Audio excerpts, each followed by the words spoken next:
Hi guys. நம்ம இன்றைக்கி வந்து சிவகார்த்திகேயன் நடித்த பராசக்தி படத்தை பற்றி தான் இன்றைக்கி பேச போகிறோம். ஸோ அந்த படத்தை பார்த்துட்டு வந்து ஒரு பெரியவர், அவருக்கு வந்து ஒரு 70-75 வயசு இருக்கும். அவர் வந்து வெளியே வந்து எமோஷன் ஆகிறாரு.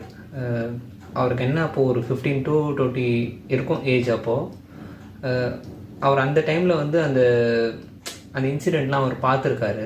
ஸோ அவர் வந்து இந்த படத்தை பார்த்தோன்னே அது ரெண்டுத்துக்கும் ரிலேட் ஆனோன்னா அவர் அழுக ஆரம்பிக்கிறாரு. அவர் ஏன் அழணும்? இதுக்கும் அவர் வந்து தமிழரா இல்லை தெலுங்கரா இல்லை என்ன மொழியாவனா இருக்கலாம், எனக்கு சம்திங் தெரியல. தமிழ்நாட்டில் இருக்கிற எல்லாருமே வந்து தமிழர்கள்னு சொல்ல முடியாது. தமிழர்கள் யாருன்னா, பிறப்பால் அவன் தமிழ்னா இல்லைனாலும் உணர்வால் அவன் தமிழனாக இருப்பான். நம்மளோட உணர்வும் தமிழும் வேறு இல்லை, ரெண்டும் ஒன்று தான் அப்படின்னு நான் சொல்கிறேன். தேங்க்யூ.